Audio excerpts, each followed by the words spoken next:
আমি বিপিসিসি 103 যেটার কন্টিনিউয়েশন চলছিল, এটা ইউনিট 6 এর যে অ্যাপটিটিউড আর তার যে কনসেপ্ট বা ধারণা এবং তার মূল্যায়ন করার যে পদ্ধতিগুলো সেগুলো আমি আগের দিন বলেছিলাম। তো তার মধ্যে একটা নির্দিষ্ট মূল্যায়ন যে ব্যাটারি, যেটা armed services vocational aptitude battery নামে বিখ্যাত, সেই অংশটুকু আমার বাকি ছিল। তাই আমি আজকে যদিও ইউনিট 7 পড়াবো, কিন্তু তবুও আমি এই দিকটা একটুখানি যেহেতু একটু বাকি ছিল আমি সেটুকু বলে দেব যে এই অ্যাপটিটিউডের মূল্যায়ন যে করতে গিয়ে আমরা যখন দেখছি যে বিভিন্ন কার্যক্ষেত্রে বিভিন্ন কাজের জায়গায় যেখানে মানুষের যে নিয়োগ করার যে প্রসেস বা মেথড বা তার পিছনে যে যে কারণে যে এই মূল্যায়ন করা হয়, তার মধ্যে অ্যাপটিটিউডের মূল্যায়ন করা একটি বিখ্যাত এবং গুরুত্বপূর্ণ। তো সেখানে দেখব যে এই যে সশস্ত্র যে যারা সেবা করছেন, যে সোলজাররা, তাদের যে নিয়োগের ক্ষেত্রে এই অ্যাপটিটিউড টেস্ট ব্যাটারিকে ব্যবহৃত করা হয়েছে এবং এটাকে এএস ভিএবি নামে এটা বিখ্যাত। এবং এই যে ভোকেশনাল অ্যাপটিটিউড ব্যাটারি, এর আবার কতগুলো ট্রেনিং প্রসেস বা পদ্ধতি রয়েছে এবং এটা কিছু সাব টেস্ট হিসেবেও আমরা দেখব। যেমন প্রথম বলি অ্যারিথমেটিক রিজনিং, যেটা মানে হচ্ছে পাটিগণিত।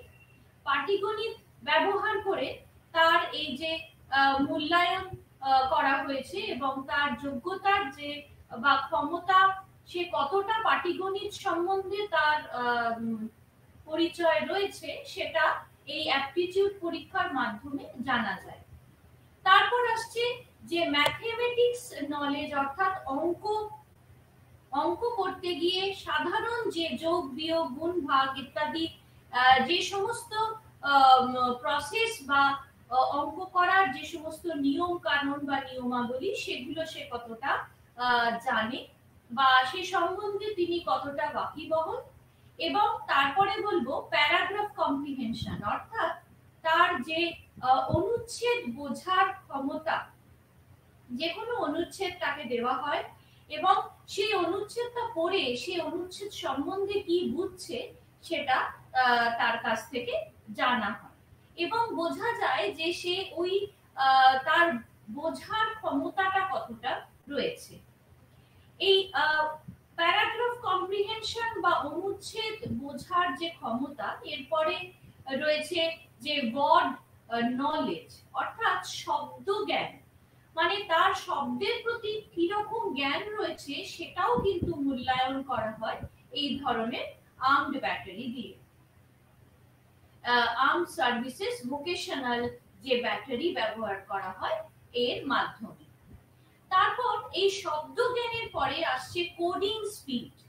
কোডিং স্পিড মানে হচ্ছে যেখানে কোডিং এর গতিটা দেখা হয়, অর্থাৎ সে কত তাড়াতাড়ি সেই কোডিং পদ্ধতি অ্যাপ্লাই করে বা সেই পদ্ধতি দিয়ে সে কত তাড়াতাড়ি কোডিংটা করতে পারছে। তারপর কোডিং এর পরে আসছে জেনারেল সায়েন্স, অর্থাৎ সাধারণ জ্ঞান তার কি রকম রয়েছে।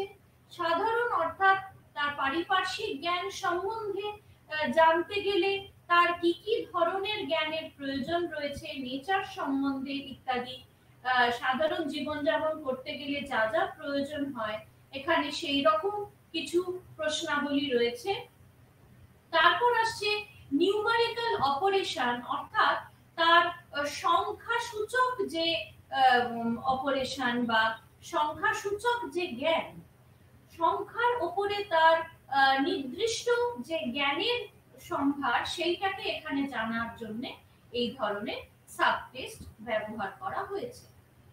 তারপর এই সংখ্যাসূচক অপারেশনের পর আসছে যে ইলেকট্রনিক ইনফরমেশন, অর্থাৎ এই যে ইলেকট্রনিক্স এর তথ্য সম্বন্ধে তার কি রকম জ্ঞান রয়েছে।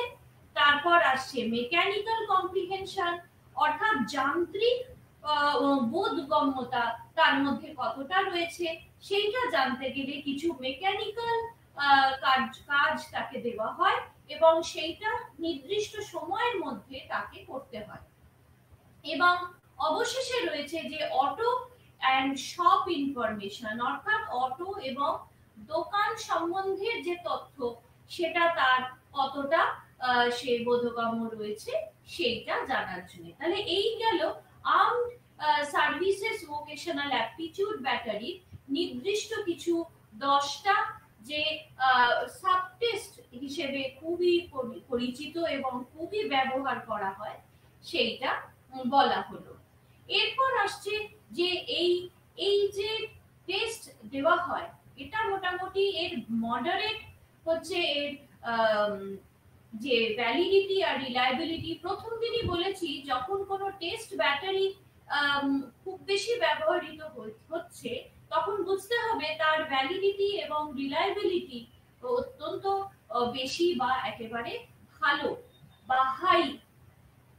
তাই এক্ষেত্রেও কিন্তু এদের রিলায়েবিলিটি ভ্যালিডিটি অত্যন্ত উঁচুর দিকে।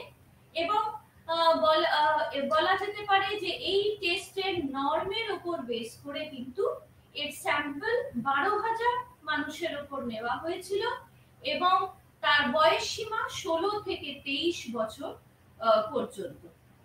এই যে টেস্ট যে নির্দিষ্ট যে স্পেসিফিক অ্যাপটিটিউডের যে টেস্ট নেওয়া হয় সেটা কিন্তু এই টেস্ট মেজারিং স্পেসিফিক অ্যাপটিটিউডের নানান রকম কাজে ব্যবহৃত হচ্ছে, যেমন এক্সামিনেশন বা পরীক্ষার ক্ষেত্রে বা কোনো ক্লারিক্যাল কোনো ওয়ার্ক বা জবের ক্ষেত্রেও কিন্তু এই টেস্ট স্পেসিফিক টেস্ট অ্যাপ্লাই করা হয়।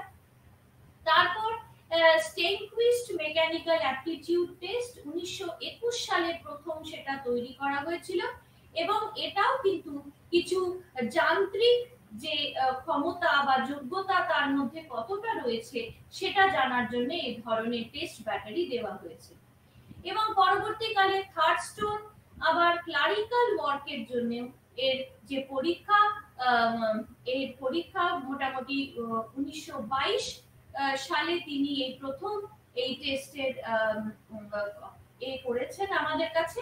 এবং তারপরে বলা যেতে পারে যে মিনেসোটা মেকানিক্যাল অ্যাসেম্বলি টেস্ট বা মিনেসোটা স্পেশাল রিলেশনস টেস্ট, এই ধরনের টেস্টগুলো খুবই গুরুত্বপূর্ণ এবং নির্দিষ্ট যে যোগ্যতা বা ক্ষমতা দেখার জন্য এই ধরনের অ্যাপটিটিউড টেস্ট কিন্তু খুব বেশি ব্যবহৃত করা হয়।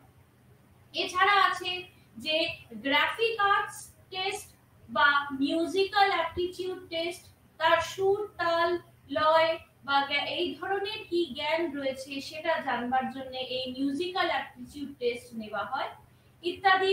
নির্দিষ্ট যে যোগ্যতা সেইগুলো দেখার জন্য বিভিন্ন ধরনের আলাদা টেস্ট বা অ্যাপটিটিউড বা মূল্যায়ন করা এই যে ব্যাটারিগুলো তৈরি হয়েছে। তারপর এই যে test predicting academic success in college বা কলেজে যে ছাত্রছাত্রীরা পড়ছে তাদের নির্দিষ্ট যে সাবজেক্টে তারা অনার্স করছে অথবা যে সাবজেক্ট নিয়ে তারা পরবর্তীকালে পড়বে সেই সম্বন্ধেও নির্দিষ্ট তার কতটা যোগ্যতা বা ক্ষমতা রয়েছে বা শিক্ষাগত জ্ঞান কিরকম রয়েছে সেটাও কিন্তু এই টেস্ট একাডেমিক সাকসেস দিয়ে সেটা দেখা হয়।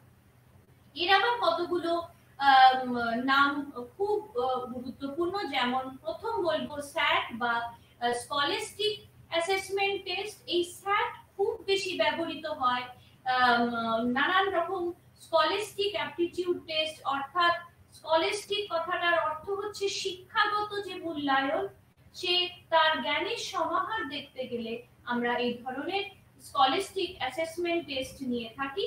এবং এটি কলেজ বোর্ড যে এটা প্রথম পাবলিশ হয়েছিল কলেজ বোর্ড মোটামুটি 1926 সালে এবং এটা অ্যাডমিশনের ক্ষেত্রে কলেজের অ্যাডমিশনের ক্ষেত্রে এই ধরনের টেস্ট খুব বেশি কাজে লাগে। তারপর এই টেস্টকে আবার দুভাগে ভাগ করা যায়, যেমন স্যাট 1 আর স্যাট 2। এই স্যাট 1 হচ্ছে যে অ্যাসেস, এটা কি পরীক্ষা করে না তার রিজনিং বা তার যুক্তি তত্ত্ব কতটা রয়েছে, বা তার দক্ষতা অর্থাৎ স্কিল সম্বন্ধে তার কি কি দক্ষতা রয়েছে বা মাস্টারি রয়েছে, সেইটা দেখার জন্য এই ধরনের টেস্ট ব্যবহার করা হয়। এই স্যাট আবার নানান রকম স্টুডেন্ট, প্রত্যেক বয়সে, বিশেষ করে কলেজ লেভেলের যে ছাত্রছাত্রীরা, তাদের উপরে এই ধরনের পরীক্ষা বেশি নেওয়া হয়েছে এবং এর মিন দেখা গেছে 500 বা 500 আর স্ট্যান্ডার্ড ডিভিয়েশন হচ্ছে 100। এরপর এই স্যাট বা স্কলাস্টিক অ্যাসেসমেন্ট টেস্টের পরে আসছে যে গ্র্যাজুয়েট রেকর্ড এক্সাম, যেটাকে আমরা জিআরই বলে থাকি। এই জিআরই আবার এই যেহেতু নামটা থেকে আমরা বুঝতে পারছি যে এই গ্র্যাজুয়েট, সে একেবারে তার গ্র্যাজুয়েট ডিগ্রির পরে এই ধরনের টেস্ট নেওয়া হয় এবং এটা একটা মাল্টিপল চয়েস টেস্ট। এখানে বিভিন্ন ধরনের টেস্ট থাকছে, যেমন প্রথমেই বলি এটা বায়োলজির কিছু সাবজেক্ট থাকছে, তারপর কম্পিউটার সায়েন্স থাকছে, ইতিহাস থাকছে, জীবন বিজ্ঞান যেটা বললাম, বায়োলজি, কম্পিউটার, ইতিহাস বা অঙ্ক অথবা দর্শন ইত্যাদি, বা মনোবিজ্ঞান।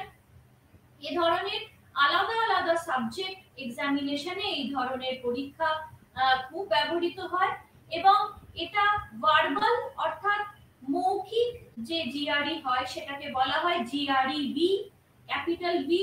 আর কোয়ান্টিটেটিভ অর্থাৎ সেটা কতটা তার পরিমাণগত যোগ্যতা যদি মাপতে হয়, তাহলে এই কোয়ান্টিটেটিভ জিআরই পরীক্ষা নেওয়া হয়, যেটা জিআরই কিউ নামে বিখ্যাত। আর এই এরও কিন্তু স্ট্যান্ডার্ড ডেভিয়েশন আর মিন আমরা দেখতে পাবো 100 এবং 500, যেটা আমরা আগেও দেখেছিলাম আগের স্যাট পরীক্ষায়। তারপর এর অ্যানালিটিক্যাল রাইটিং মোটামুটি সেকশন হচ্ছে 6 পয়েন্ট স্কেলে। আর এই জিআরই নন কিন্তু অনেক ইনস্টিটিউশনে বা অনেক কলেজের ক্ষেত্রে এর বিভিন্ন সাব ফিল্ডস আছে, যেমন আমি বললাম যেরকম বায়োলজিতে আছে, কম্পিউটারে আছে, ইতিহাসে আছে ইত্যাদি। এরপর বলা যায় যে ইংলিশে আরেকটা কথা হচ্ছে এই জিআরই যদি ফিজিক্সের উপর কোনো পরীক্ষা আমরা নিতে যাই, তখন কিন্তু এই কোয়ালিটেটিভ জিআরই অ্যাপ্লাই করা হয় না বা দেওয়া হয় না সেই পরীক্ষা। কেন না, কোয়ান্টিটেটিভ যে পরীক্ষাগুলো আছে, যেগুলোকে জিআরই কিউ বলা হচ্ছে, সেগুলো কিন্তু আমরা ব্যবহার করে থাকি। কেননা এক্ষেত্রে বিজ্ঞানের যে সাবজেক্টগুলো রয়েছে সেগুলোর ক্ষেত্রে এই কোয়ান্টিটেটিভ জিআরই ব্যবহার করা হয়। এবং যদি ইংলিশ ডিপার্টমেন্টের কোনো ছাত্রছাত্রীকে নিয়োগ করা হয়, তখন সেক্ষেত্রে কোয়ালিটেটিভ বা ভার্বাল যে জিআরই বা জিআরই বি যে পরীক্ষা, সেটা বেশি ব্যবহৃত করা হয়। এরপর আসছে 3 নম্বর, সেটা হচ্ছে মিলার অ্যানালজিস টেস্ট, যেটাকে আমরা এমএটি ম্যাট নামে বিখ্যাত।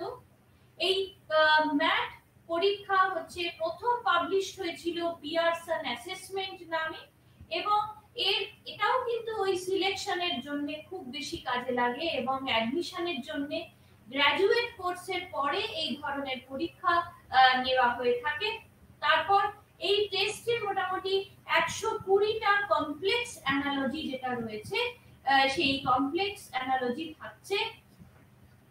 অ্যানালজি বিভিন্ন জায়গা বা বিভিন্ন একাডেমিক সাবজেক্টে এটা ব্যবহার করা হচ্ছে এবং 60 মিনিটে এটা কমপ্লিট বা শেষ করতে হয়। এটা আবার প্যারালাল কিছু ফর্ম টেস্টও এর মধ্যে রয়েছে বা অ্যাভেলেবল থাকে। আর এই টেস্ট কিন্তু বোথ মানে পুরোটাই দুরকমই হয়, এক হচ্ছে পেপার পেন্সিল বা কাগজে কলমে লেখা, আবার অথবা এখন কম্পিউটার ফরম্যাটেও কিন্তু এই ধরনের টেস্ট নেওয়া হয়ে থাকে। আর এই যে গ্র্যাজুয়েট ডিগ্রির পরেই বেশিরভাগই এই জিআরই এবং ম্যাট পরীক্ষা নেওয়া হয়। বিভিন্ন ইনস্টিটিউশন তাদের নিজস্ব কিছু ডিপার্টমেন্ট রয়েছে, তারা নিজেদের কোয়ালিটেটিভ বা ভার্বাল হিসেবে ভাগ করে তারা এই পরীক্ষাটি নিয়ে থাকে। এবার চতুর্থ বলবো সেটা হচ্ছে প্রফেশনাল স্কুল টেস্ট। এই প্রফেশনাল স্কুল টেস্ট হচ্ছে বিভিন্ন ধরনের যে পেশাদার বা পেশাগত যে পরীক্ষাগুলো রয়েছে সেই রকম পরীক্ষা হচ্ছে প্রফেশনাল স্কুল টেস্ট। আর এখানে হচ্ছে প্রথম বলা যেতে পারে যে বিভিন্ন ধরনের, যদি বলি আমরা মেডিকেল কলেজ অ্যাডমিশন টেস্ট, অর্থাৎ যারা মেডিসিন নিয়ে পড়াশোনা করবে তাদের নির্দিষ্ট যে টেস্ট, সেটাকে বলা হয় যে অ্যাসোসিয়েশন অফ আমেরিকান মেডিকেল কলেজে, সেটা 2000 এ প্রথম এটা করা হয়েছিল। তারপর যদি আবার এই মেডিকেল কলেজের ক্ষেত্রেও যদি বিভিন্ন দিক বা ভাগ আছে, যেমন দ্য ডেন্টাল অ্যাসোসিয়েশন টেস্ট, সেখানে যে ডিভিশন অফ এডুকেশনাল মেজারমেন্ট করা হয়েছিল, এটা 1994 এ প্রথম করা হয়েছিল। তারপর আসছে আইন বা ল স্কুলের অ্যাডমিশন টেস্টের ক্ষেত্রেও কিন্তু এই ধরনের ল স্কুল অ্যাডমিশন কাউন্সিল করা হয়েছে, সেটা 2005 এ প্রথম করা হয়েছে। তারপর ম্যানেজমেন্ট পরীক্ষার ক্ষেত্রেও, মানে ব্যবস্থাপনার যে সমস্ত অ্যাডমিশন টেস্ট হয়, সেখানেও জিএমএটি বা ম্যাট পরীক্ষা হয়, সেটা এডুকেশনাল টেস্টিং সার্ভিস 2004 সালে প্রথম নেওয়া হয়েছিল।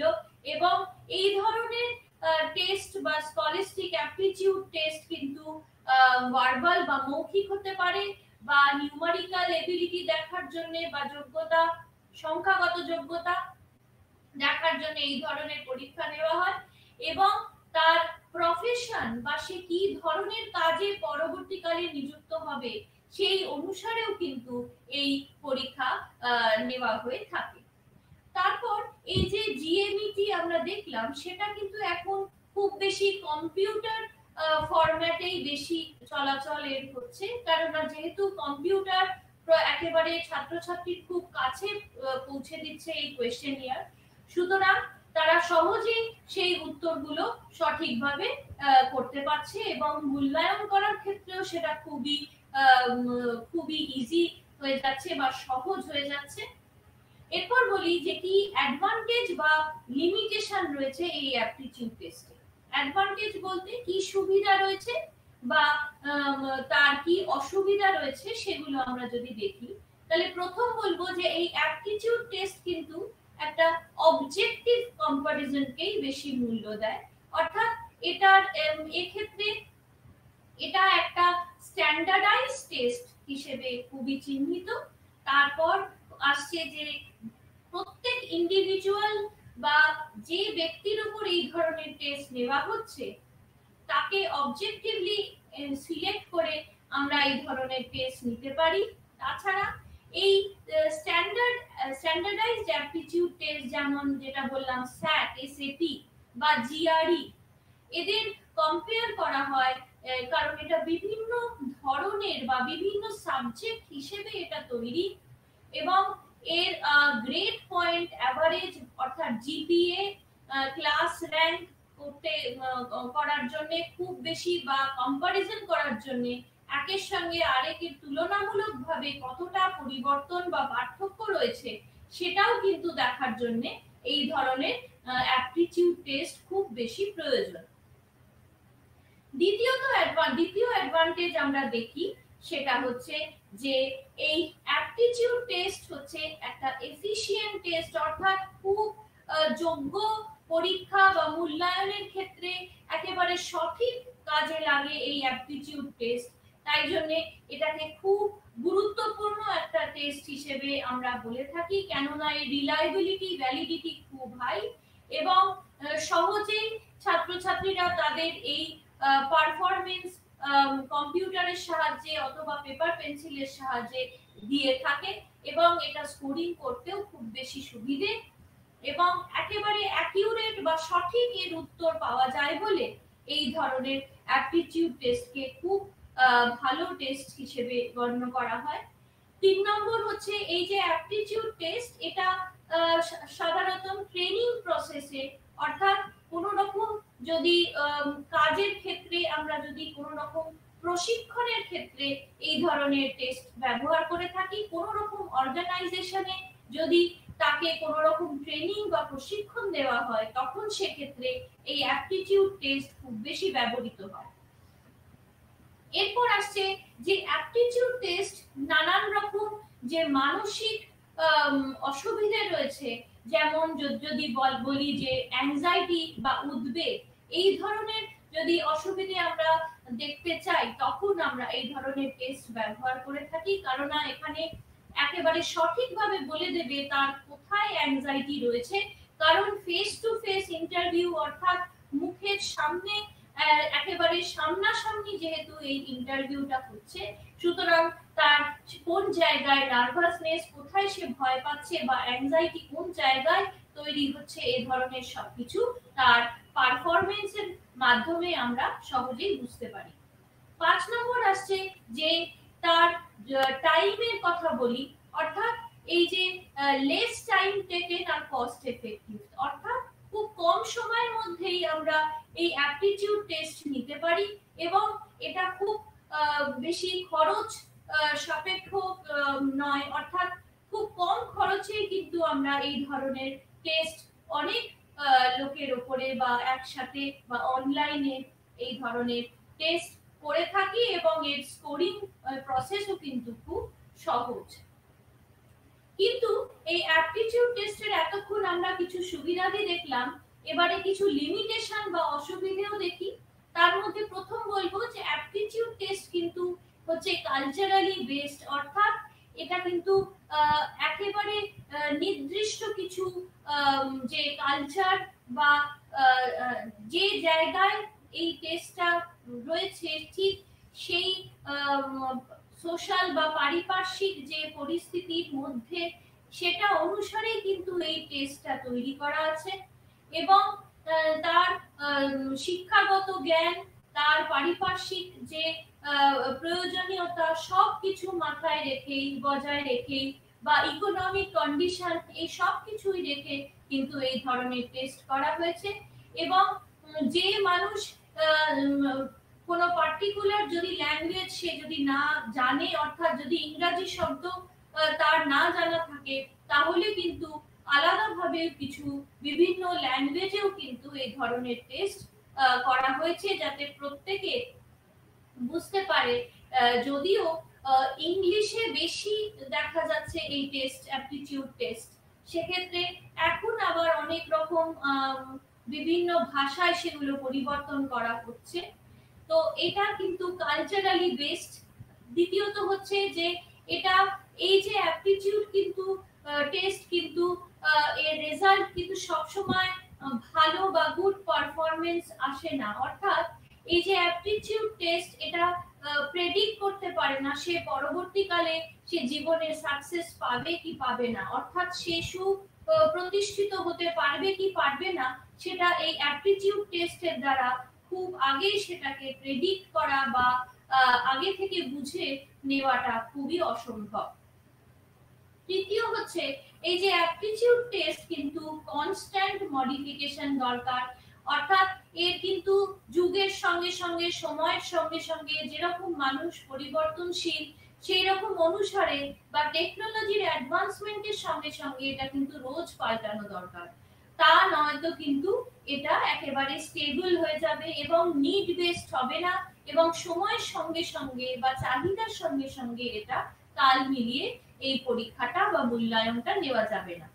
তারপর আসছে যে একেবারে শেষে বলবো যে এই অ্যাংজাইটি, এই যে টেস্ট অ্যাংজাইটি ধরতে পারে, এটা কিন্তু পারফরম্যান্স নেগেটিভলি, মানে কি হচ্ছে যে আমরা যদি দেখি এই যে অ্যাপটিটিউড টেস্ট নিই, কোনো একটা পার্টিকুলার কোনো মানুষের উপর তার একটা অ্যাপটিটিউড নেওয়া হচ্ছে তার টেস্ট অ্যাংজাইটি দেখবার জন্য, অর্থাৎ সে কতটা বেশি উদ্বেগ রয়েছে সেইটা যদি আমরা জানতে চাই, তাহলে অনেক সময় আবার এই উদ্বেগের জন্য তার কিন্তু পারফরম্যান্সটা অনেক সময় স্লো হয়ে যায় বা ধীরে হয়ে যায়, অর্থাৎ সেক্ষেত্রে তার যোগ্যতাটা সঠিকভাবে মূল্যায়ন করা যায় না। তাহলে এটাও কিন্তু একটা এই অ্যাপটিটিউড টেস্টের একটা অসুবিধের জায়গা। তাহলে আমরা আজকে এই অ্যাপটিটিউড টেস্ট এই অবধি পড়লাম, যেখানে বিপি সিসি 103 ইউনিট 6 এর যে চ্যাপ্টারটা আমরা পড়লাম, সেখানে এই অ্যাপটিটিউড সম্বন্ধে এবং অ্যাপটিটিউডের মূল্যায়নের নির্দিষ্ট কিছু ধারা সেগুলো আমরা দেখলাম, এবং তার কিছু সুবিধাদি এবং কিছু অসুবিধার দিকও দেখলাম। এবার ইউনিট 7 এ আসবো, যেখানে যে ডিফারেন্স বিটুইন যে ইন্ডিয়ান এন্ড ওয়েস্টার্ন সাইকোলজি রয়েছে, অর্থাৎ যে ভারতীয় মনোবিজ্ঞানের সঙ্গে যে পাশ্চাত্য মনোবিজ্ঞানের কি সম্পর্ক বা কি পার্থক্য রয়েছে, সেটা যদি আমরা দেখতে ইচ্ছা করে, তাহলে আমরা এই বিভিন্ন যে দিকগুলো এখানে বলা আছে, অর্থাৎ কিছু হিস্টোরিক্যাল সোর্সেস আছে, ইতিহাসের মাধ্যমে আমরা বিভিন্ন ডেভেলপমেন্ট যে ভারতীয় যে মনোবিজ্ঞান বা যোগ, হিন্দুইজম বা বুদ্ধিজম বা জৈনিজম, এই দিকগুলো থেকে কিভাবে উঠে এসেছে সেটা আমরা এই ইউনিটে পড়ব। তাহলে এর প্রথমে বলতে গেলে যে ইন্ডিয়ান সাইকোলজি কি মানে, বা এখানে ওয়েস্টার্ন সাইকোলজি বা পাশ্চাত্য মনোবিজ্ঞানের সঙ্গে ভারতীয় মনোবিজ্ঞান কোথায় কিভাবে যুক্ত, বা কোনটা কার থেকে এসেছে, সেটা যদি আমরা দেখতে যাই, তাহলে দেখব যে সেই যে কনসেপ্ট, অর্থাৎ তার যে জ্ঞান, এই ভারতীয় যে মনোবিজ্ঞান প্রচন্ড রিচ, বা এর জ্ঞানের ভান্ডার কিন্তু অসীম, অর্থাৎ সেখানেও কিন্তু রয়েছে যে কনসিয়াসনেস, অর্থাৎ তার জ্ঞান বা তার সচেতনতা যেটা আমরা বলি, তাছাড়া মন, ব্যবহার ইত্যাদি, এই সমস্ত কিছুকে আমরা যদি তিনটে ভাগে ভাগ করি, তাহলে দেখব এক হচ্ছে হিন্দুইজম, দ্বিতীয়ত হচ্ছে জৈনিজম, আর তৃতীয়ত হচ্ছে বুদ্ধিজম। তাহলে এই তিনটে ধর্মের যে গ্রন্থাবলী, সেখান থেকে কিন্তু আমরা সহজেই বুঝতে পারবো যে কিভাবে এই মনোবিজ্ঞান কিন্তু সৃষ্টি হয়েছে। ভারতীয় যে দর্শন, সেখান থেকে আমরা কিভাবে, কি সুন্দরভাবে, বা স্পিরিচুয়াল টিচিং যেটাকে বলা হয়, অর্থাৎ আধ্যাত্মিকতা যে জ্ঞান, সেগুলো আমরা কিভাবে পাচ্ছি। তাহলে এখানেও কিন্তু ঠিক যেন সোনার খনির মতো, এখানেও বা ভারতের মধ্যে প্রচুর যেন গর্তে সোনা রয়েছে। এমনই সুন্দরভাবে যদি আমরা এই ভারতীয় মনোবিজ্ঞানের সঙ্গে পাশ্চাত্য মনোবিজ্ঞানের যে পার্থক্য দেখি, তাহলে দেখব এই যে ভারতীয় মনোবিজ্ঞানের যে ভান্ডার, সেটা অসীম, এবং তার পরিসীমা এতই বৃহৎ যে সহজেই সেটা কখনোই পাশ্চাত্য মনোবিজ্ঞানের সঙ্গে তুলনা করা যায় না, অথবা তুলনাতীত।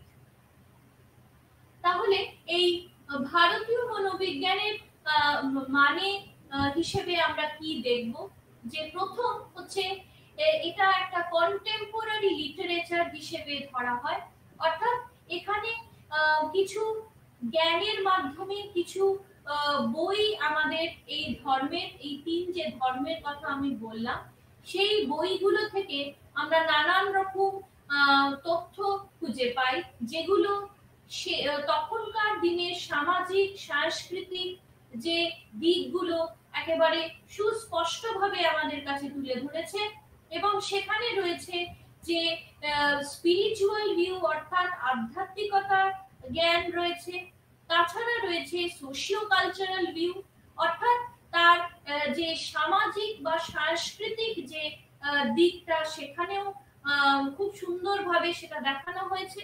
তারপর এই যে নন ওয়েস্টার্ন যে এশিয়ান সাইকোলজি, সেখান থেকে কিন্তু এর উৎপত্তি, অর্থাৎ সেটাকে বলা হয় ইংরেজিতে যে ইন্ডিজেনাইজেশন, আর সেটাকে বলা হচ্ছে, অর্থাৎ সেটা হচ্ছে অধিবাসীদের নিজস্ব যে মনোবিজ্ঞান। কিন্তু আসলে কিন্তু এটা অধিবাসী নয়, বরং সেই সময়কার কিছু যে ট্রাইব বা ভারতীয় যে সমস্ত ট্রাইব রয়েছে, তাদের নির্দিষ্ট সামাজিকতা, সাংস্কৃতিক, তাদের ধর্ম, তাদের আধ্যাত্মিকতা, এই সমস্ত কিছু কিন্তু এইখানে বলা আছে। এবং এটাকেই কিন্তু বলা হচ্ছে যে ইন্ডিয়ানাইজেশন, যেটা আমি এক্ষুনি বললাম। আর সেটা আমরা দেখতে পাবো পাঁচ বিভিন্ন ভাগে সেটাকে ভাগ করে এই ভারতীয় মনোবিজ্ঞানকে ভাগ করা হয়েছে। এবং সেটা স্যালেগমা 2001 এ আমাদের প্রথম সেই উপহার দেন। এবং এই সাইকোলজি ইন ইন্ডিয়া, সে প্রথম ভাগ হচ্ছে সাইকোলজি ইন ইন্ডিয়া, অর্থাৎ ভারতের মনোবিজ্ঞান। সেখানে আবার কিছু প্রফেশনাল যে সাইকোলজিস্টরা রয়েছে, যারা যুগ যুগ জায়গায় সময়কালীন বিভিন্ন জায়গা থেকে জায়গা যারা ঘুরে বেড়ায় বা ট্রাভেলার্স, অথবা তারা তাদের কিছু স্কলার্স, তাদের কিছু লিখিত জ্ঞানও আমরা পাই। এবং সে সময়কার কিছু ফরেন যে বৈদেশিক যে সমস্ত কিছু ব্যক্তিরা, তারা ভারতে যখন এসেছিলেন, তারা বিভিন্ন ভারতের এই স্পিরিচুয়াল বা আধ্যাত্মিকতা দেখে তারা অভিভূত হয়েছিলেন এবং সেগুলো তাদের থিওরির মধ্যে বিভিন্ন জায়গায় দেখিয়েছেন। এবং সেই যে প্রফেশনাল যে স্ট্যাটাস, যেটা আমরা মনোবিজ্ঞানের যে বিভিন্ন ডিসিপ্লিন গুলো দেখতে পাই ভারতে, সেগুলো কিন্তু সেই সাইকোলজি ইন ইন্ডিয়ার মধ্যে নানান রকম ভাবে সেটা রয়েছে, বর্ণিত রয়েছে। দ্বিতীয় হচ্ছে যে এই ইন্ডিয়ান সাইকোলজিস্ট লজিক্যাল থট, অর্থাৎ তাদের কিছু চিন্তা শক্তি, এই যে ভারতীয় যে মনোবিজ্ঞানীরা রয়েছে তাদের নির্দিষ্ট কিছু চিন্তা শক্তিকে তুলে ধরা হয়েছে।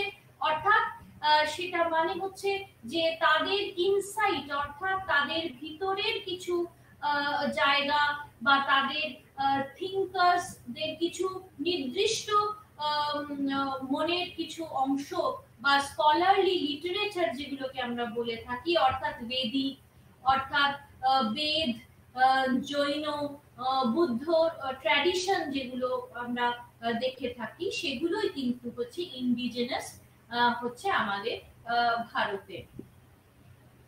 তাহলে দেখলাম প্রথম ভাগ দেখলাম সাইকোলজি ইন ইন্ডিয়া, অর্থাৎ ভারতের মনোবিজ্ঞান। দ্বিতীয়ত দেখলাম এখানকার বা ভারতীয় মনোবিজ্ঞানীদের নিজস্ব কিছু চিন্তা শক্তি। এবং তৃতীয়ত দেখব যে তাদের কিছু নির্দিষ্ট আইডেন্টিটি বা পরিচয়। তো এই পরিচয় দেখতে গেলে প্রথমেই বলতে হয় যে বেদিক সাইকোলজি, অর্থাৎ বেদিক বা বেদ যে মনোবিজ্ঞান, তারপর বুদ্ধিস্ট সাইকোলজি বা বুদ্ধর যে মনোবিজ্ঞান, যোগা সাইকোলজি বা যোগ মনোবিজ্ঞান, হিন্দু সাইকোলজি বা হিন্দু যে মনোবিজ্ঞান, তাছাড়া জৈন মনোবিজ্ঞান, আর তারপরে আসছে দ্রাবিডিয়ান সাইকোলজি বা দ্রাবিড় মনোবিজ্ঞান। তো এই নির্দিষ্ট আইডেন্টিটি বা পরিচয়গুলো আমরা আলাদা আলাদা ভাবে চিনতে পারি এবং তাদের যে যে ধরনের কন্ট্রিবিউশন রয়েছে সেগুলো কিন্তু আমরা সহজেই বুঝতে পারি এই নির্দিষ্ট আইডেন্টিটির মাধ্যমে। এরপর আসছে যে সাইকোলজি হচ্ছে ফিলোসফির উপর, অর্থাৎ দর্শনের সঙ্গে যে ভারতীয় যে দার্শনিক যারা রয়েছেন তাদের নির্দিষ্ট চিন্তাধারা কিভাবে ডেভেলপ করেছে এই সাইকোলজি সাবজেক্ট বা মনোবিজ্ঞানকে। তখন দেখতে হবে যে অনেক সায়েন্টিস্ট রয়েছেন, তারা এই মনোবিজ্ঞানের বিভিন্ন রিসার্চ ওয়ার্কের মাধ্যমে বা বিভিন্ন স্কুলস তৈরি করেছেন। সেই স্কুলের ফাউন্ডেশন হিসেবে তারা নানান রকম তাদের নির্দিষ্ট কিছু দার্শনিক ভিউ বা ভিশন আমাদেরকে দিয়েছেন, তার মাধ্যমে আমরা সেগুলো জানতে পারি। অর্থাৎ সেটাকে বলা হয় যে কন্টেম্পোরারি যে সমস্ত আইডিয়াস বা ধারণা, সেগুলো যেমন ইন্টিগ্রাল সাইকোলজি হিসেবে খুব বিখ্যাত, অর্থাৎ অবিচ্ছেদ্য যে মনোবিজ্ঞান, অর্থাৎ ইন্টিগ্রাল সাইকোলজি হিসেবে খুব আমরা জানি। এবং ইন্টিগ্রাল ভিশন হচ্ছে মহর্ষি অরবিন্দ, তার নাম আমরা সকলেই জানি। এবং তার যে চিন্তা শক্তি বা চিন্তাধারা, সেটাও কিন্তু এই তিনিও কিভাবে এই মনোবিজ্ঞান এর নানান দিকগুলো তুলে ধরেছেন, সেগুলো কিন্তু খুব সুন্দরভাবে বলা আছে। তারপর আসছে যে সাইকোলজি অফ ইন্ডিয়ান পিপল, অর্থাৎ এই ভারতীয়দের নিজস্ব যে মনোবিজ্ঞান, তাদের যে মনের চিন্তা শক্তি, তাদের আইডিয়াস, তাদের কথা বলার ধরন, তাদের ব্যবহারিক দিক ইত্যাদি, এগুলোকেও কিন্তু খুব বেশি গুরুত্ব দেওয়া হয়েছে। এবং জনগণের যে নির্দিষ্ট যে ব্যবহারিক দিক, যেগুলো পাশ্চাত্য জনগণের থেকে কতটা পার্থক্য, সেটাও তুলে ধরার জন্য এই দিকটা খুবই গুরুত্বপূর্ণ। তাছাড়া হচ্ছে সুধীর কাক্কার, তিনি একজন ইন্ডিয়ান যে ভারতীয় মনোবিজ্ঞানী, তিনি এই সাইকো অ্যানালিসিসকে কিন্তু ট্রেন করেছেন। এবং এরিক এরিকসনের যে সাইকো অ্যানালিটিক থিওরি, তিনি কিন্তু ইন্ডিয়ান সাইকি, অর্থাৎ ভারতীয় মানুষের যে মনের অবস্থা বা মনের কাঠামো বা দিক, সেগুলো তুলে ধরার জন্য তিনি এই ইন্ডিয়ান সাইকি পাবলিশ করেছিলেন, যেটি একটি গুরুত্বপূর্ণ বই এবং আর্টিকেলের মাধ্যমে আমাদের বিভিন্ন ভারতীয় জনগণের যে মনের যে কাঠামো বা স্ট্রাকচার, সেটা কিন্তু খুব সহজেই আমাদের সামনে তুলে ধরেছে। এরপর আসবো যে পরবর্তী অংশে, অর্থাৎ প্রফেসর নেকি, তিনি কিন্তু গুরু চেলা যে রিলেশনশিপ, অর্থাৎ গুরু শিষ্যের যে সম্পর্ক, সেটাকে তিনি খুব সুন্দরভাবে আমাদেরকে দেখিয়েছেন। এবং তিনি দেখিয়েছেন যে এই সাইকোথেরাপি কিন্তু কিভাবে এই গুরু চেলার উপরে তিনি কাজ করে আমাদেরকে দেখিয়েছেন। তাছাড়া আছে জেবিপি সিনহা, তিনি যে নার্চারেন্ট এন্ড টাস্ক লিডারশিপ সেটা সাজেস্ট করেছেন, সেটা কাজের ক্ষেত্রে বা এমপ্লয়িজদের ক্ষেত্রে বা যে লিডারশিপের ক্ষেত্রে কতটা প্রয়োজন, তার মনের অবস্থা বা অ্যাটিটিউড সম্বন্ধে বা কাজের ক্ষেত্রে কতটা কার্যকরী, সেটা তুলে ধরেছেন। এবং দেখো, লিডারশিপ অর্থাৎ নেতৃত্ব করতে গেলে যে দিকগুলো প্রয়োজন হয়, সেগুলো কিন্তু উনি একেবারে সুস্পষ্টভাবে এখানে উল্লেখ করেছেন। তাছাড়া তারপরে আসছে ইন্ডিয়ান সাইকোলজির কিছু স্পেসিফিক যে অথরের নাম আমি বলবো, তাদের মধ্যে নানান রকম বিখ্যাত দিকের জায়গাগুলো উল্লেখ করা রয়েছে।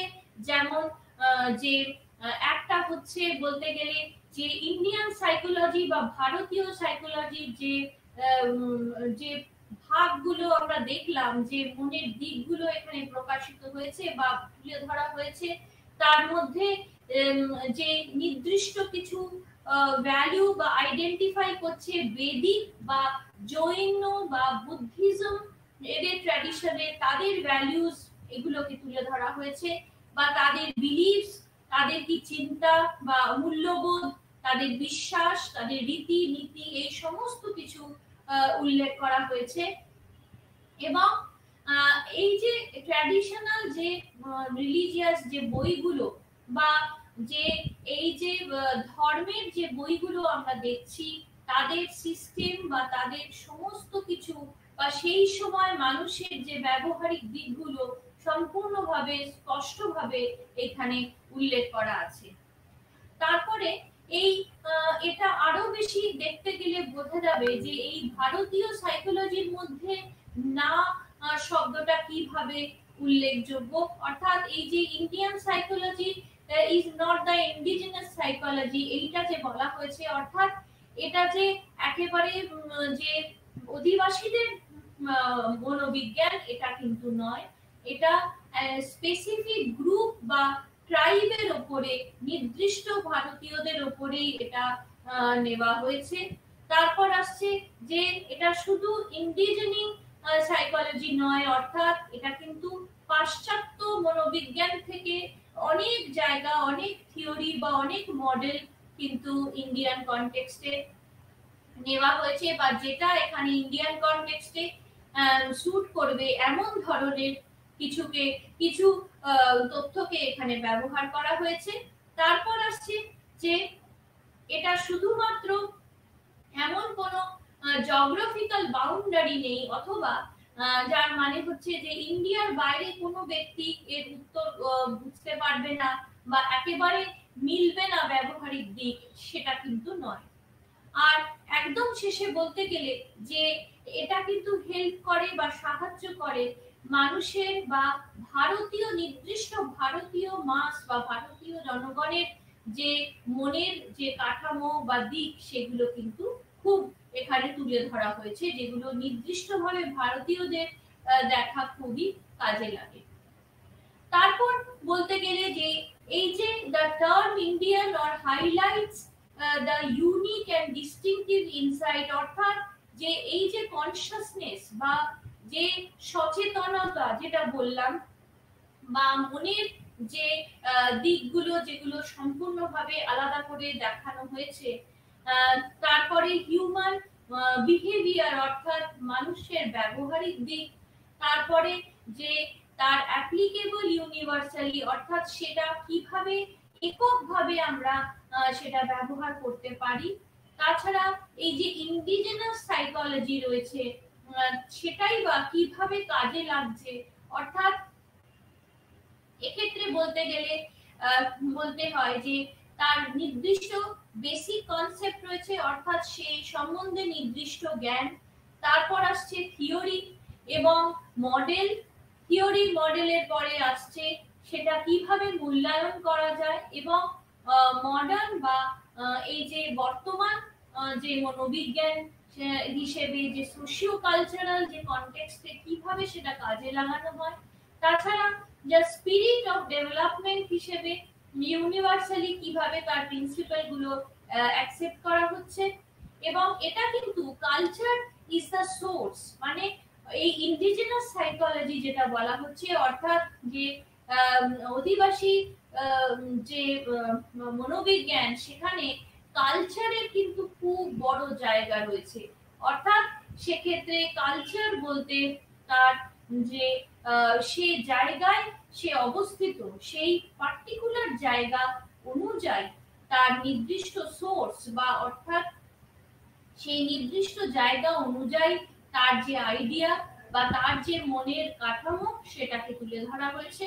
তো এখানে কিন্তু কালচারটাকে টার্গেট করা হয়েছে, এটাই কালচার ইজ দ্য টার্গেট, এই কথা বলেছিলেন সিনহা ডি 1984 এবং তিনি নানান ভাবে দেখিয়েছেন যে এর মূল জায়গাগুলো কিন্তু বা লস বা প্রিন্সিপাল গুলো কিন্তু কিভাবে একেবারে ভারতীয় মানুষের জন্যই তৈরি।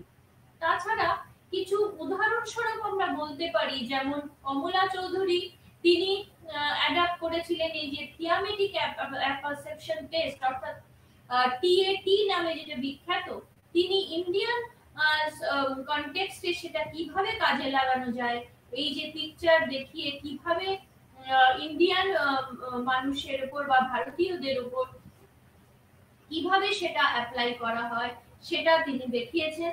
তারপর বিনে কামাত যে টেস্ট অফ ইন্টেলিজেন্স আছে, সেটাও খুব গুরুত্বপূর্ণ, সেখানেও কিন্তু ইন্ডিয়ান কনটেক্সটে বা ভারতীয়দের নির্দিষ্ট তাদের সামাজিকতা সবকিছু ভেবে চিনতে কিন্তু এই ধরনের টেস্ট ব্যবহার করা হয়, এবং সেটা একেবারেই ভারতীয়দের জন্য তৈরি। বিনে কামাত টেস্ট, সেটা আইকিউ মাপার জন্য বা মূল্যায়ন করার জন্য খুব ব্যবহৃত হয়। তারপর আসছে জেবিটি যে সিনহা, তিনি কিন্তু আবার এই লিডারশিপ স্টাইল অর্থাৎ নেতৃত্ব জায়গাটা কিন্তু দেখার কিন্তু এই নার্চারেন্ট টাস্ক লিডারশিপ নামে এই পার্টিকুলার বা নির্দিষ্ট এই ধরনের টেস্ট ব্যবহার করেছেন, এবং দেখিয়েছেন কিভাবে এই ভারতীয়দের নির্দিষ্ট নিজস্ব যে কালচার বা সোসাইটির মধ্যে এই ধরনের টেস্টকে কিভাবে কাজে লাগানো হয় এবং সেই নিজেদের মানুষের মতন তারা এই টেস্টটাকে রূপান্তর করেছেন এবং সেটা কাজে লাগানো হয়েছে। তারপর আসছে ইন্ডিয়ান সাইকোলজি, যেখানে অনেক নাম বলতে হয়। প্রথমত হচ্ছে শ্রী অরবিন্দ, তারপর হচ্ছে যদুনাথ সিনহা, তারপর এনারা ইন্ডিয়ান সাইকোলজি বা ভারতীয় মনোবিজ্ঞানের বিভিন্ন দিককে আমাদের কাছে তুলে ধরেছেন, সেখানে ইন্সপায়ার করেছেন বা আমাদের ন্যাশনালিস্টিক যে জাতীয়তাবাদী যে মনের জায়গা, সেই জায়গাকে উন্মুক্ত করেছেন। এবং তারপরে যে বলতে গেলে তারা হাইলাইট করেছেন এই ভারতীয়দের ট্র্যাডিশন, আমাদের জাতীয়তাবাদী যে মনের শক্তি, সেইগুলোকে। তাছাড়া তারা ফোকাস করেছেন বা তারা দেখিয়েছেন যে যে এনশিয়েন্ট থিঙ্কার্স যারা ছিলেন তাদের যে কনসিয়াসনেসের উপর তারা কি কি লিখে গিয়েছেন। অর্থাৎ কনসিয়াসনেস মানে হচ্ছে সচেতনতা যেটা আমরা বলি, তাছাড়া মন, তাছাড়া সেলফ বা অহম বা নিজে নিজের নিজ সম্বন্ধে যে ধারণা, সেটাও কি সুন্দরভাবে পাশ্চাত্য মনোবিজ্ঞানের থেকে কতটাই আলাদা এবং কিভাবে আমরা সঠিকভাবে বুঝতে পারি, সেটাও কিন্তু এই ধরনের যে ব্যক্তিদের আমি নাম বললাম তাদের লিখিত কিছু জায়গা থেকে আমরা জানতে পারি সহজেই।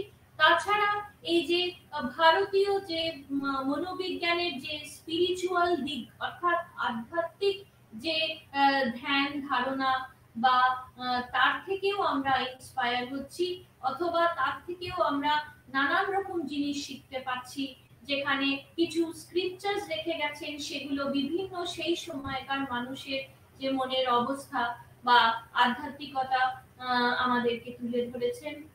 তাছাড়া আছে কিছু ওয়েস্টার্ন যে এম্পিরিক্যাল ট্র্যাডিশন, সেগুলোকে আমরা দেখতে পাই।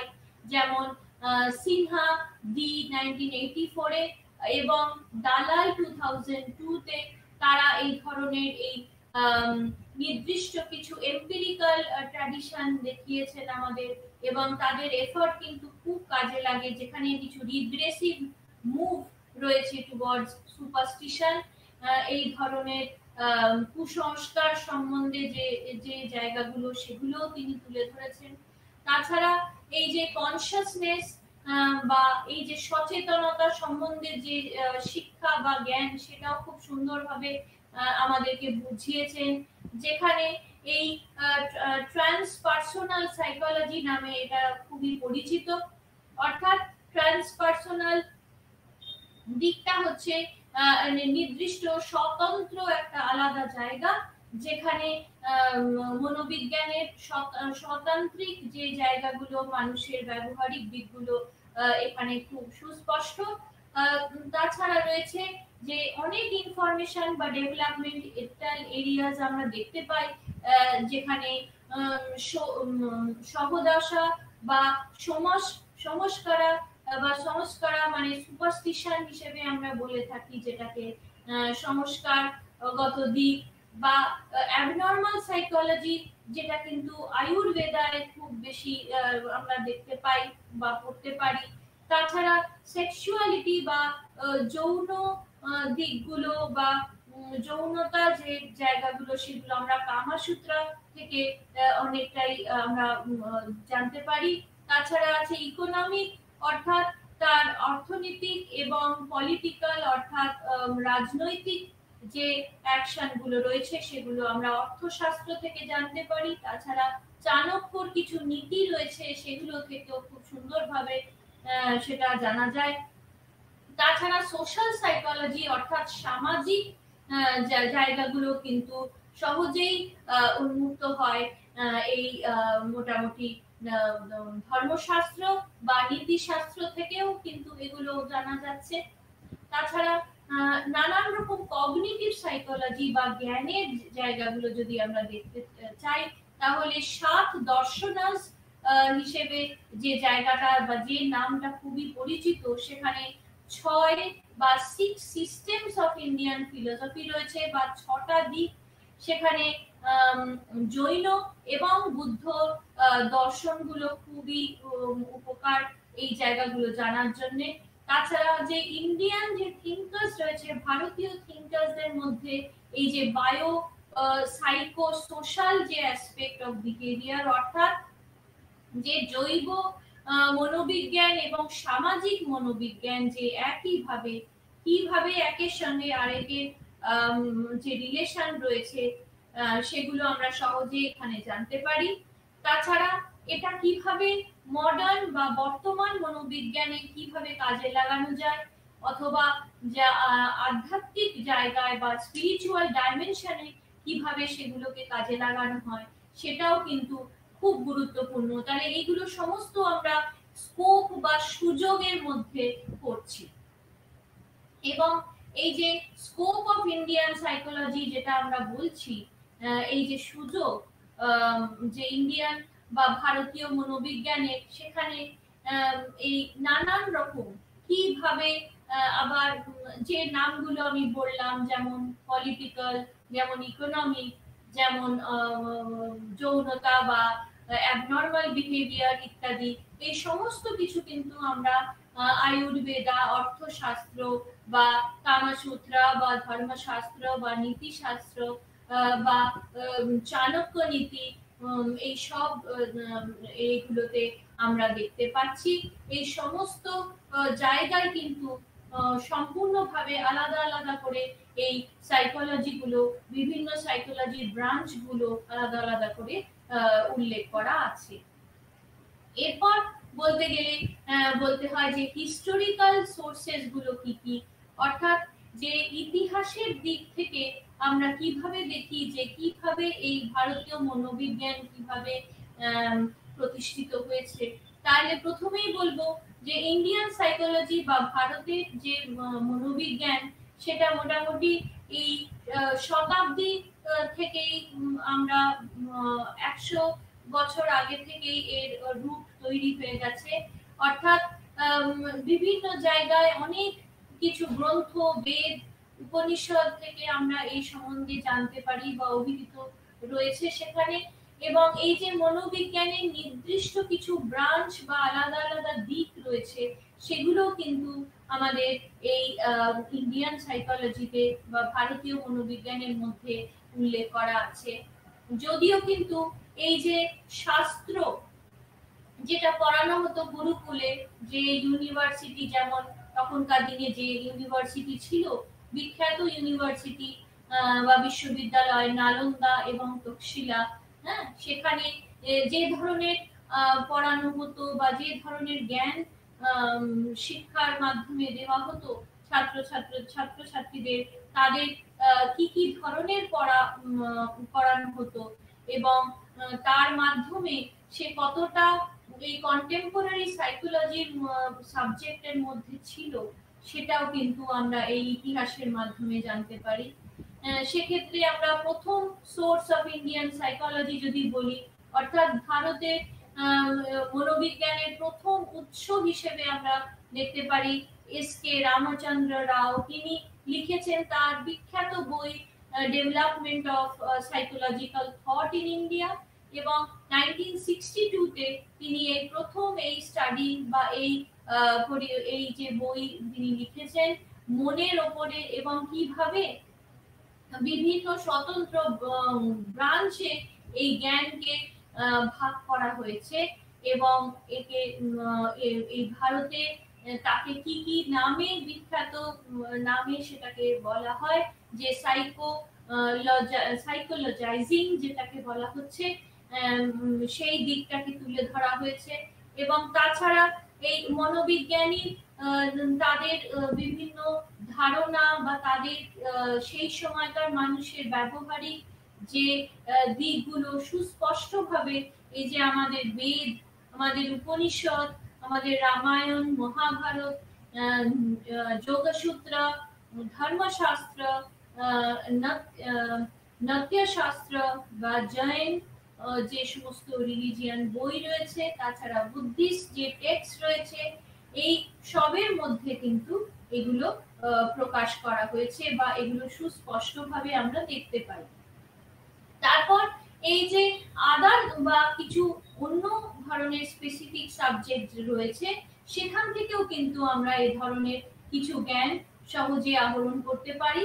অর্থাৎ যে জ্যোতিষশাস্ত্র, অর্থাৎ যে অ্যাস্ট্রোলজি, জ্যোতিষশাস্ত্র, তারপরে অর্থশাস্ত্র, তারপর নাট্যশাস্ত্র, ধর্মশাস্ত্র, এগুলোর থেকেও কিন্তু এই যে মনোবিজ্ঞানের বিভিন্ন দিককে গুরুত্ব দেওয়া হয়েছে। এবং এই যে জায়গাগুলো যেমন বললাম এক্ষুনি, অ্যাস্ট্রোলজি, তাছাড়া ইকোনমিক্স বা অর্থনীতি বা ডান্স বা নৃত্য, ড্রামা, মিউজিক, তাছাড়া কিছু মরাল, তাছাড়া আছে লিগাল বা লয়ের ক্ষেত্রে নিয়ম কানুন ইত্যাদি সেই সময়কার, তাছাড়া কিছু সোশ্যাল এথিক্স রয়েছে, অর্থাৎ নীতি, যে সামাজিক যে নীতিশাস্ত্র ইত্যাদি, এই সমস্ত দিকগুলো আমরা এখান থেকে জানতে পারি। তারপরে এই যে এনশিয়েন্ট কিছু টেক্সট রয়েছে তাদের বিভিন্ন ল্যাঙ্গুয়েজে, যেমন বেদিক ল্যাঙ্গুয়েজ, তারপর সংস্কৃত, তারপরে আছে পরবর্তীকালে যে সংস্কৃত ব্যবহার করা হয়েছে পালি শব্দ, তারপর আসছে প্রাকৃত, তারপর আসছে অর্ধ মগাধি শব্দ, এরকম নানান রকম শব্দও কিন্তু বা ভাষাও কিন্তু আমরা এখানে উল্লেখ দেখতে পাই। তাছাড়া রয়েছে বিভিন্ন যে লিটারেচার, বিভিন্ন ধরনের যে লিটারেচার আমরা দেখতে পাই, তার মধ্যে আমরা ধর্মসানস বা সিস্টেমস অফ ইন্ডিয়ান ফিলোসফি যেটা বলা হয়, যে কি ধরনের সিস্টেম ব্যবহার করা হয় ভারতের দর্শনে, তার উল্লেখ আছে। এবং সেটা নির্দিষ্ট কোন সময় না মধ্য বা মিডিয়েবল সময় এবং মডার্ন টাইমস, অর্থাৎ সেটা বর্তমান সময়ের ক্ষেত্রেও সেটা খুবই কাজে লাগে। এবং এটা কিন্তু যে হারকিউলিস টাস্ক নয় যে এটা আলাদাভাবে আমরা বার করব, অর্থাৎ এটা বিভিন্ন জায়গায় ছড়ানো ভাবে রয়েছে বা স্ক্যাটার্ড রয়েছে, এবং সেটাকে আমরা খুঁজে বার করে সঠিকভাবে দেখলে আমরা দেখব যে এই সমস্ত দিকগুলো কিন্তু আমাদের ভারতের যে সমস্ত দর্শন, যা যে রিলিজিয়ান বুক, সেই সবের মধ্যে পরবর্তী বহুদিন থেকেই সেটা রয়েছে বা ছিল। আর এই প্রথম কিন্তু মোটামুটি ইন্ডিয়ার মধ্যে বা ভারতে আমরা বহু যুগ থেকেই দেখতে পাচ্ছি, এগুলো কিন্তু সুস্পষ্টভাবে অনেক পাশ্চাত্য দার্শনিক বা মনোবিজ্ঞানী কিন্তু ভারতে এসে এই দিকগুলো দেখে তাদের থিওরি বা তাদের মডেল বা তাদের রিসার্চের মাধ্যমে কিন্তু সেগুলো উল্লেখ করেছেন এবং সেগুলোকে জোর দিয়েছেন। তাছাড়া এখানে বলতে গেলে প্রথম বলতে হয় যে মডার্ন কিছু অথরদের কথা বলতে হয়, অর্থাৎ পতঞ্জলি যোগা সূত্র যেটাকে বলা হয় যোগা সূত্র, সেটাও কিন্তু ইন্ডিয়ান যে একটা ক্লাসিক্যাল জায়গা, অর্থাৎ যে শাস্ত্রীয় যে টেক্সট বা বই হিসেবে চিহ্নিত ভারতীয় মনোবিজ্ঞানের। তাছাড়া রয়েছে কিছু মন এবং কিভাবে মনের যে ফাংশন বা মন কিভাবে কাজ করে এবং তার বিভিন্ন যে নেচার বা যে কনসিয়াসনেস বা সচেতনতা, এইগুলো সমাধি, এইগুলো কিভাবে সেই সময় এই সমস্ত বইতে ব্যবহার করা হয়েছে বা ডিসকাস করা হয়েছে। এবং এই যে এই কথা বলতে গেলে আমরা স্বামী বিবেকানন্দর কথা বলতে হয়, যেখানে তিনি পতঞ্জলি যে যোগ সঙ্গে যে রিলেশন বা যোগসূত্র, সেটা কি সুন্দরভাবে আমাদের জীবন দিয়ে বা আমাদের লাইফ টাইমের বিভিন্ন সময় বা স্টেজ দিয়ে সেটা বর্ণিত করেছেন। এবং সেখানে যে কৈবল্য হিসেবে সেই কনসিয়াসনেসকে তিনি নামাঙ্কিত করেছেন। তাছাড়া এটা আবার কিছু প্র্যাকটিক্যাল সাইকোলজি হিসেবেও তিনি ব্যবহৃত করেছেন। এই প্র্যাকটিক্যাল সাইকোলজি অর্থাৎ যে ব্যবহারিক যে মনোবিজ্ঞান, কিভাবে আমরা মনোবিজ্ঞানকে ব্যবহার করতে পারি তার বিভিন্ন দিক দিয়ে, সেটাকেও কিন্তু এখানে তুলে ধরা হয়েছে। তারপর বলতে গেলে যে গোল অফ পতঞ্জলি, অর্থাৎ কি কারণে এই পতঞ্জলির কাজ খুবই গুরুত্বপূর্ণ, কেননা সেই সময়কার যে কনসাসনেস, মানুষের যে সচেতনতা, সেগুলোকে খুব সুন্দরভাবে তুলে ধরেছেন। এবং সেলফ রিয়েলাইজেশন, অর্থাৎ তার যে সেলফ রিয়েলাইজেশনের যে ম্যানুয়াল, সেটাও কিন্তু আমরা এখানে খুব সুস্পষ্টভাবে দেখতে পাই। তাহলে আজকে এই পর্যন্ত রইল। পরের দিন আমরা ডেভেলপমেন্ট অফ ইন্ডিয়ান সাইকোলজি থেকে আবার পড়ব।